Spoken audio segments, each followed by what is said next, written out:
जय हिंद मित्रांनो, exam G K Marathi by S M या आपल्या यूट्यूब चॅनलवर तुम्हा सर्वांचं स्वागत आहे। तर आपण सराव प्रश्नपत्रिकांची टेस्ट सिरीज सुरू केलेली आहे। तिची ही 8वी प्रश्नपत्रिका होती। जवळपास येणाऱ्या सर्व एक्झामसाठी या प्रश्नपत्रिका अत्यंत महत्त्वाच्या आहेत। या प्रश्नपत्रिकांमध्ये प्रीवियस इयरचे सुद्धा मी क्वेश्चन घेतलेले आहेत आणि संभाव्य प्रश्नसुद्धा घेतलेले आहेत। येणाऱ्या सर्व एक्झामसाठी या प्रश्नपत्रिका अत्यंत महत्त्वाच्या आहेत आणि सगळ्यात महत्त्वाची गोष्ट म्हणजे आरोग्य विभागासाठी जे तांत्रिक प्रश्न विचारले जातात तर त्याची सुद्धा आपण व्यवस्थित वेगळी टेस्ट सिरीज सुरू केलेली आहे।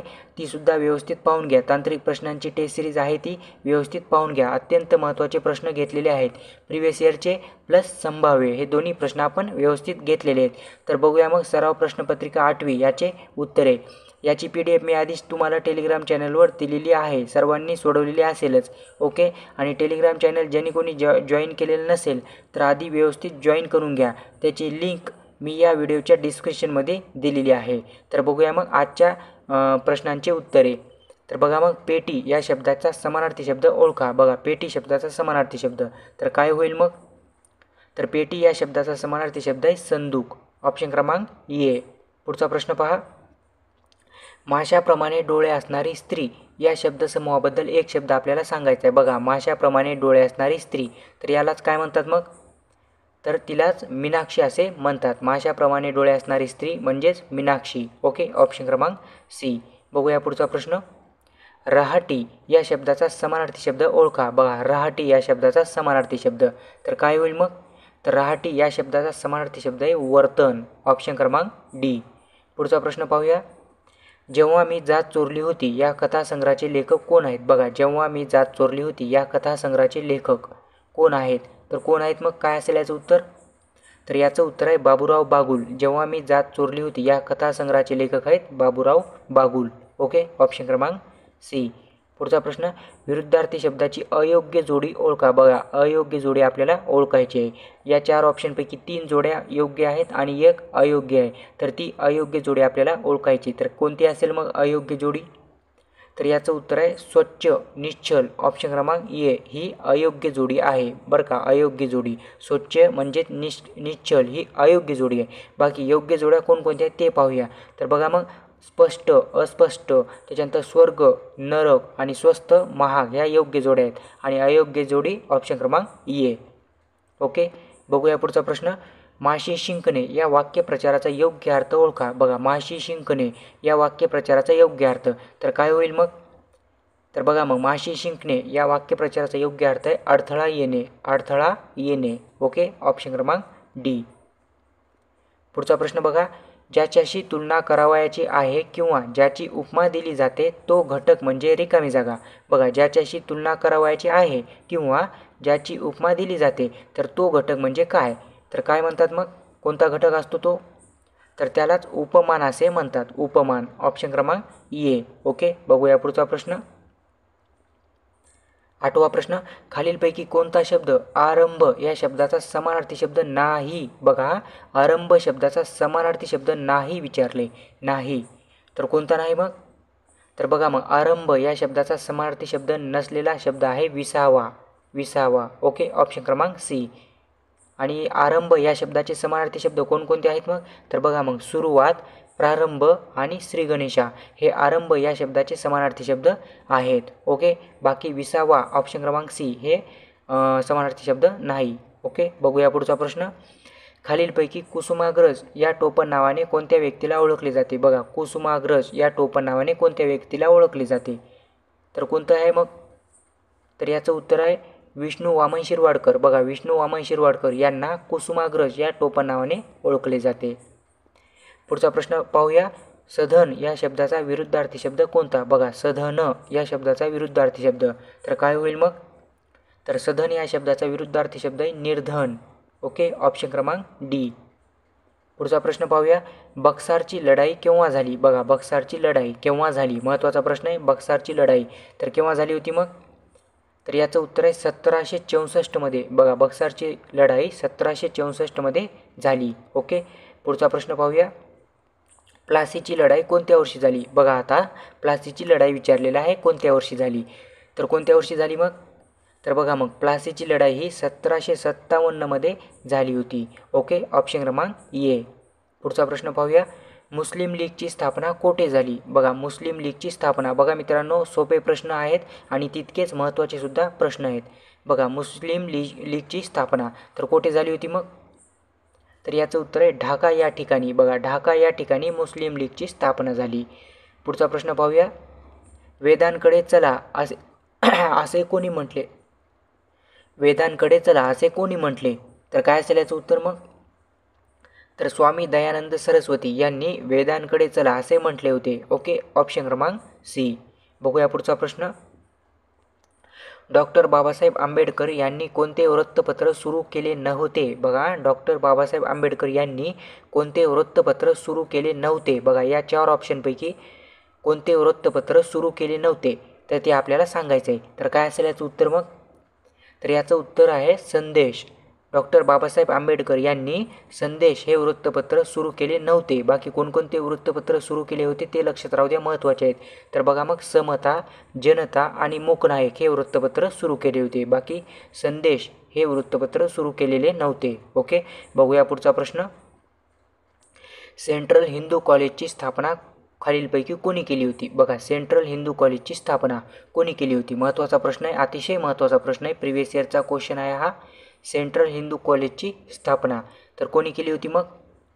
तर याचं योग्य उत्तर आहे ॲनी बेझंट. बघा ॲनी बेझंट यांनी सेंट्रल हिंदू कॉलेजची स्थापना केली होती. ओके, पुढचा प्रश्न पाहूया, दिल्लीचा शेवटचा सुलतान कोण होता? बघा दिल्लीचा शेवटचा सुलतान कोण होता? काय असेल याचं उत्तर मग? तर याचं योग्य उत्तर आहे इब्राहिम लोधी. ऑप्शन क्रमांक ए, दिल्लीचा शेवटचा सुलतान होता इब्राहिम लोधी. ओके, बघूया पुढचा प्रश्न, आत्मीय सभा कोठे स्थापन करण्यात आली होती? बघा महत्त्वाचा प्रश्न आहे, आत्मीय सभा कोठे स्थापन करण्यात आलेली होती? तर काय असेल याचं उत्तर मग? तर याचं योग्य उत्तर आहे कलकत्ता. बघा आत्मीय सभा कोलकाता येथे स्थापन करण्यात आलेली होती. पुढचा प्रश्न पाहूया, 21 एप्रिल 1526 रोजी बाबर आणि इब्राहिम लोधी यांच्या दरम्यान कोणती लढाई झाली? बघा तारीख व्यवस्थित लक्षात घ्या. 21 एप्रिल 1526 कोणाकोणामध्ये? तर बाबर आणि इब्राहिम लोधी यांच्यामध्ये कोणती लढाई झालेली होती ती आपल्याला सांगायची. तर कोणती लढाई झाली होती मग? तर याचं योग्य उत्तर आहे पानिपतची लढाई. बघा 21 एप्रिल 1526 ही तारीख व्यवस्थित लक्षात घ्या. याच्यातून जवळपास 2 क्वेश्चन तयार होतात. बघा तर कधी लढाई झाली? तर 21 एप्रिल 1526ला. कोणाकोणामध्ये झाली? तर बाबर आणि इब्राहिम लोधी. आणि कोणती लढाई झाली? तर पानिपतची लढाई झाली. ओके, सगळे प्रश्न व्यवस्थित लक्षात घ्या मित्रांनो, खूप महत्त्वाचे प्रश्न आहेत. पुढचा प्रश्न, स्वामी दयानंद सरस्वती यांनी आर्य समाजाची स्थापना कोणत्या वर्षी केली? बघा कोणी? तर स्वामी दयानंद सरस्वती यांनी आर्य समाजाची स्थापना कोणत्या वर्षी केली विचारलेलं आहे. तर काय असेल याचं उत्तर मग? तर याचं योग्य उत्तर आहे 1875मध्ये. बघा 1875मध्ये स्वामी दयानंद सरस्वती यांनी आर्य समाजाची स्थापना केली. बघूया पुढचा प्रश्न, 21वा प्रश्न, महात्मा गांधी यांचे राजकीय गुरु कोण होते? बघा महात्मा गांधी यांचे राजकीय गुरु कोण होते असा प्रश्न आहे. तर काय असेल याचं उत्तर मग? तर याचं योग्य उत्तर आहे गोपाळ कृष्ण गोखले. बघा महात्मा गांधी यांचे राजकीय गुरु होते गोपाळ कृष्ण गोखले. पुढचा प्रश्न, राष्ट्रीय सभेच्या अधिवेशनाच्या दुसऱ्या महिला अध्यक्ष कोण होत्या? बघा राष्ट्रीय सभेच्या अधिवेशनाच्या दुसऱ्या महिला अध्यक्ष विचारलेत बरं का, दुसऱ्या महिला अध्यक्ष कोण होत्या? तर कोण होत्या मग? तर याचं योग्य उत्तर आहे सरोजिनी नायडू. बघा राष्ट्रीय सभेच्या अधिवेशनाच्या दुसऱ्या महिला अध्यक्ष होत्या सरोजिनी नायडू. ओके, ऑप्शन क्रमांक ए. पुढचा प्रश्न पाहूया, बालहत्या प्रतिबंधक गृहाची स्थापना कोणी केली होती? बघा बालहत्या प्रतिबंधक गृहाची स्थापना कोणी केली होती? तर कोणी केली होती मग? तर महात्मा फुले यांनी केली होती. बालहत्या प्रतिबंधक गृहाची स्थापना महात्मा फुले यांनी केली होती. पुढचा प्रश्न पाहूया, हिंदू महासभा या संघटनेची स्थापना कोणी केली? बघा आता हिंदू महासभा या संघटनेची स्थापना कोणी केली होती? तर काय असेल याचं उत्तर मग? तर याचं योग्य उत्तर आहे ऑप्शन क्रमांक डी, पंडित मदन मोहन मालवीय यांनी हिंदू महासभा या संघटनेची स्थापना केली. पुढचा प्रश्न, 1905मध्ये रेल्वे बोर्डाची स्थापना कोणाच्या काळात करण्यात आली? बघा कधी? तर 1905मध्ये रेल्वे बोर्डाची स्थापना कोणाच्या काळामध्ये करण्यात आलेली होती? तर काय असेल याचं उत्तर मग? तर बघा मग 1905मध्ये रेल्वे बोर्डाची स्थापना ही लॉर्ड कर्झन यांच्या कार्यकाळात करण्यात आलेली होती. ऑप्शन क्रमांक ए. बघूया पुढचा प्रश्न, नरबळी प्रथा बंदीचा कायदा खालीलपैकी कोणी केला? बघा, नरबळी प्रथा बंदीचा कायदा खालीलपैकी कोणी केला? अतिशय महत्त्वाचा प्रश्न आहे. नरबळी प्रथा बंदीचा कायदा तर कोणी केला मग? तर याचं योग्य उत्तर आहे लॉर्ड हार्डिंग पहिला. बघा, लॉर्ड हार्डिंग पहिला यांनी नरबळी प्रथा बंदीचा कायदा केला होता. ऑप्शन क्रमांक ए. पुढचा प्रश्न पाहूया. काकोरी कट कधी घडून आणण्यात आला? खूप महत्त्वाचा प्रश्न आहे. काकोरी कट कधी घडून आणण्यात आलेला होता? याची डेट व्यवस्थित लक्षात घ्या. काकोरी कट तर कधी घडून आणण्यात आलेला होता मग? तर याचं योग्य उत्तर आहे ऑप्शन क्रमांक डी 9 ऑगस्ट 1925. 9 ऑगस्ट 1925 तारीख व्यवस्थित लक्षात घ्या. 9 ऑगस्ट 1925 रोजी काकोरी कट घडून आणण्यात आलेला होता. पुढचा प्रश्न पाहूया. महाराष्ट्रातील फॉरवर्ड ब्लॉक पक्षाच्या शाखेचे अध्यक्ष कोण होते? बघा, महाराष्ट्रामधील बरं का फॉरवर्ड ब्लॉक पक्षाच्या शाखेचे अध्यक्ष कोण होते असा प्रश्न विचारला आहे. तर कोण होते मग? तर याचं योग्य उत्तर आहे सेनापती बापट हे अध्यक्ष होते फॉरवर्ड ब्लॉक पक्षाच्या शाखेचे. ओके, महाराष्ट्रामधील. पुढचा प्रश्न पाहूया. अल्बर्ट आईन्स्टाईन यांची भेट कोणी घेतली होती? बघा, अल्बर्ट आईन्स्टाईन यांची भेट कोणी घेतलेली होती? तर कोणी घेतली होती मग? तर याचं उत्तर आहे महर्षी कर्वे. महर्षी कर्वे यांनी अल्बर्ट आईन्स्टाईन यांची भेट घेतलेली होती. पुढचा प्रश्न. नेटिव्ह जनरल लायब्ररीची स्थापना खालीलपैकी कोणी केली? बघा, नेटिव्ह जनरल लायब्ररीची स्थापना कोणी केली होती? महत्त्वाचा प्रश्न आहे. कोणी केली होती मग? तर याचं योग्य उत्तर आहे भाऊदाजी लाड. भाऊदाजी लाड यांनी नेटिव्ह जनरल लायब्ररीची स्थापना केली होती. पुढचा प्रश्न पाहूया. दरकेसा टेकड्या महाराष्ट्रातील कोणत्या जिल्ह्यात आढळतात? बघा, दरकेसा टेकड्या महाराष्ट्रातील कोणत्या जिल्ह्यामध्ये आढळतात? तर काय असेल याचं उत्तर मग? तर बघा मग ऑप्शन क्रमांक सी गोंदिया. गोंदिया या जिल्ह्यामध्ये दरकेसा टेकड्या आढळतात. ओके, पुढचा प्रश्न पाहूया. हरित क्रांतीनंतर कोणते पीक सर्वात जास्त उत्पादन दर्शविणारे प्रमुख अन्नधान्य पीक आहे? बघा, हरित क्रांतीनंतर कोणते पीक सर्वात जास्त उत्पादन दर्शविणारे प्रमुख अन्नधान्य पीक आहे? तर कोणते पीक आहे मग? तर याचं योग्य उत्तर आहे गहू. गहू हे पीक आहे. ओके, ऑप्शन क्रमांक डी. पुढचा प्रश्न. 2011च्या जनगणनेनुसार भारताच्या लोकसंख्येची दशकीय वाढ किती होती? बघा, 2011च्या जनगणनेनुसार भारताच्या लोकसंख्येची दशकीय वाढ किती होती? महत्त्वाचा प्रश्न आहे. किती होती मग? तर याचं योग्य उत्तर आहे 17.72%. बघा, 17.72% 2011च्या जनगणनेनुसार भारताच्या लोकसंख्येची दशकीय वाढ होती. ऑप्शन क्रमांक बी. पुढचा प्रश्न पाहूया. महाराष्ट्राच्या कोणत्या जिल्ह्यात लोणार सरोवर आहे? सोपा प्रश्न आहे. महाराष्ट्रातील कोणत्या जिल्ह्यात लोणार सरोवर आहे? तर कोणत्या जिल्ह्यात आहे मग? तर याचं उत्तर आहे बुलढाणा जिल्ह्यामध्ये लोणार सरोवर आहे. पुढचा प्रश्न पाहूया. महाराष्ट्राच्या कोणत्या जिल्ह्यात केंद्रीय कापूस संशोधन संस्था आहे? महत्त्वाचा प्रश्न आहे. केंद्रीय कापूस संशोधन संस्था महाराष्ट्रामध्ये कोणत्या जिल्ह्यात आहे? तर काय असेल याचं उत्तर मग? तर याचं उत्तर आहे नागपूर. नागपूर या जिल्ह्यामध्ये केंद्रीय कापूस संशोधन संस्था आहे. ओके, बघूया पुढचा प्रश्न. महाराष्ट्र राज्याच्या उत्तर सीमेवर कोणता डोंगर स्थित आहे? बघा, कुठे? तर महाराष्ट्र राज्याच्या उत्तर सीमेवर कोणता डोंगर स्थित आहे? तर कोणता डोंगर आहे मग? तर बघा मग महाराष्ट्र राज्याच्या उत्तर सीमेवर सातपुडा हा डोंगर स्थित आहे. पुढचा प्रश्न पाहूया. मांजरा पठार महाराष्ट्रातील कुठल्या भागात आहे? बघा, मांजरा पठार महाराष्ट्रातील कुठल्या भागात आहे? तर कुठल्या भागात आहे मग? तर मांजरा पठार हा मराठवाडा या भागामध्ये आहे. मांजरा पठार मराठवाडा या भागामध्ये. ओके, बघूया पुढचा प्रश्न. अमरावती जिल्ह्यातील सर्वोच्च शिखर कोणते? बघा, अमरावती जिल्ह्यामधील सर्वोच्च शिखर कोणते आहे? तर याचं योग्य उत्तर आहे वैराट. वैराट हे अमरावती जिल्ह्यामधील सर्वोच्च शिखर आहे. वैराट. ऑप्शन क्रमांक बी. पुढचा प्रश्न. पुल्लर लेणी ही महाराष्ट्रातील कोणत्या जिल्ह्यात आहे? बघा, पुल्लर लेणी महाराष्ट्रातील कोणत्या जिल्ह्यात आहे? महत्त्वाचा प्रश्न आहे. तर याचं योग्य उत्तर आहे नागपूर. बघा, पुल्लर लेणी ही महाराष्ट्रातील नागपूर या जिल्ह्यामध्ये आहे. ओके, बघूया पुढचा प्रश्न. गोदावरी व भीमा नद्यांची खोरी कोणत्या पर्वतरांगेने वेगळी झाली आहेत? बघा, कोणत्या नद्यांची खोरी? तर गोदावरी व भीमा नद्यांची खोरी कोणत्या पर्वतरांगेने वेगळी झालेली आहेत? तर काय असेल याचं उत्तर मग? तर याचं उत्तर आहे हरिश्चंद्र बालाघाट. बघा, हरिश्चंद्र बालाघाट या पर्वतरांगेमुळे गोदावरी व भीमा नद्यांची खोरी वेगळी झालेली आहेत.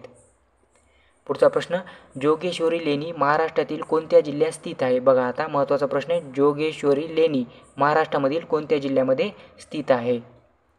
तर याचं योग्य उत्तर आहे मुंबई उपनगर. मुंबई उपनगरामध्ये जोगेश्वर लेणी स्थित आहे. पुढचा प्रश्न पाहूया, खालीलपैकी कोणता पर्वत महाराष्ट्रातील प्रमुख जलविभाजक आहे? महत्त्वाचा प्रश्न आहे, खालीलपैकी कोणता पर्वत महाराष्ट्रातील प्रमुख जलविभाजक पर्वत आहे? तर कोणता पर्वत आहे मग? तर याचं योग्य उत्तर आहे सह्याद्री पर्वत. सह्याद्री पर्वत हा आपल्या महाराष्ट्रातील प्रमुख जलविभाजक आहे. पुढचा प्रश्न पाहूया, सातपुडा पर्वतरांगेमुळे कोणत्या नद्यांची खोरी वेगळी झालेली आहेत? बघा, सातपुडा पर्वतरांगेमुळे कोणत्या नद्यांची खोरी वेगळी झालेली आहेत? महत्त्वाचा प्रश्न आहे. तर याचं योग्य उत्तर आहे ऑप्शन क्रमांक ए, नर्मदा व तापी. बघा, सातपुडा या पर्वतरांगेमुळे नर्मदा व तापी या नद्यांची खोरी वेगळी झालेली आहेत. बघूया पुढचा प्रश्न, 44वा, महाराष्ट्रातील खालीलपैकी कोणत्या प्रदेशात सर्वात अधिक जैवविविधता आढळते? बघा, महाराष्ट्रामधील कोणत्या प्रदेशामध्ये सर्वाधिक जैवविविधता आढळते? महत्त्वाचा प्रश्न आहे. तर कोणत्या प्रदेशामध्ये? तर ऑप्शन क्रमांक ए, पश्चिम घाटामध्ये. बघा, पश्चिम घाट या प्रदेशामध्ये सर्वात अधिक जैवविविधता आढळते. बघूया पुढचा प्रश्न, भारतीय राज्यघटनेच्या कोणत्या कलमान्वये 2 किंवा अधिक राज्यांसाठी संयुक्त उच्च न्यायालय स्थापन करण्याची तरतूद केलेली आहे? खूप महत्त्वाचा प्रश्न आहे. बघा, भारतीय राज्यघटनेच्या कोणत्या कलमान्वये 2 किंवा अधिक राज्यांसाठी संयुक्त उच्च न्यायालय स्थापन करण्याची तरतूद केलेली आहे? तर कोणते कलम आहे मग? महत्त्वाचं आहे. तर याचं योग्य उत्तर आहे ऑप्शन क्रमांक डी, कलम 231. बघा, कलम 231 नुसार 2 किंवा अधिक राज्यांसाठी संयुक्त उच्च न्यायालय स्थापन करण्याची तरतूद केलेली आहे. ऑप्शन क्रमांक डी. बघूया पुढचा प्रश्न, भारतीय राज्यघटनेच्या कोणत्या कलमानुसार राष्ट्रपतींना सर्वोच्च न्यायालयाचा सल्ला मागण्याचा किंवा विचारविनिमय करण्याचा अधिकार आहे? बघा, महत्त्वाचा प्रश्न आहे. भारतीय राज्यघटनेच्या कोणत्या कलमानुसार राष्ट्रपतींना सर्वोच्च न्यायालयाचा सल्ला मागण्याचा किंवा विचारविनिमय करण्याचा अधिकार आहे? तर कोणते कलम आहे मग हे? महत्त्वाचे आहे. तर याचं उत्तर आहे ऑप्शन क्रमांक सी, कलम 143. बघा, कलम 143 नुसार राष्ट्रपतींना सर्वोच्च न्यायालयाचा सल्ला मागण्याचा किंवा विचारविनिमय करण्याचा अधिकार आहे. ऑप्शन क्रमांक सी. पुढचा प्रश्न, राष्ट्रपतींद्वारे आंतरराज्यीय परिषद कोणत्या कलमान्वये स्थापन केली जाते? बघा, राष्ट्रपतींद्वारे आंतरराज्यीय परिषद कोणत्या कलमान्वये स्थापन केलेली जाते? महत्त्वाचा प्रश्न आहे. तर काय असेल याचं उत्तर मग? तर याचं योग्य उत्तर आहे ऑप्शन क्रमांक बी. ऑप्शन क्रमांक बी, 263 कलम. कलम 263. बघा, कलम 263 नुसार राष्ट्रपतींद्वारे आंतरराज्यीय परिषद स्थापन केली जाते. ओके, ऑप्शन क्रमांक बी. बघूया पुढचा प्रश्न, भारतीय संविधानात नमूद केल्याप्रमाणे पुढीलपैकी कोणत्या अनुच्छेदानुसार राज्यपालांना विशिष्ट गोष्टीबाबत विवेकाधिकार प्राप्त होतात? महत्त्वाचा प्रश्न आहे. तर कोणते कलम आहे मग हे? तर याचं योग्य उत्तर आहे ऑप्शन क्रमांक डी, 163, अनुच्छेद 163. ओके, ऑप्शन क्रमांक डी. पुढचा प्रश्न पाहूया, भारताशिवाय अन्य कोणत्या लोकशाही राष्ट्राच्या राज्यघटनेमध्ये नागरिकांच्या मूलभूत कर्तव्यांची यादी समाविष्ट आहे? बघा, भारताशिवाय अन्य कोणत्या लोकशाही राष्ट्राच्या राज्यघटनेमध्ये नागरिकांच्या मूलभूत कर्तव्यांची यादी समाविष्ट आहे? खूप महत्त्वाचा प्रश्न आहे. तर याचं योग्य उत्तर आहे जपान.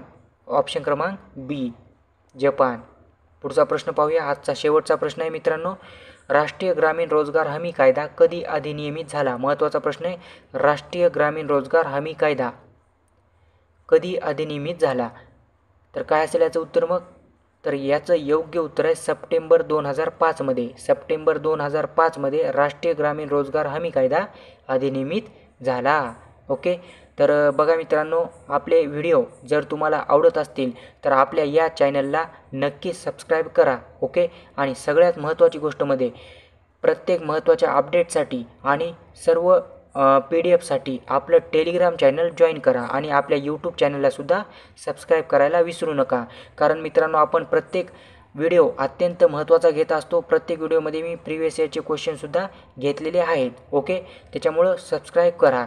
ठीक आहे, थँक्यू, धन्यवाद.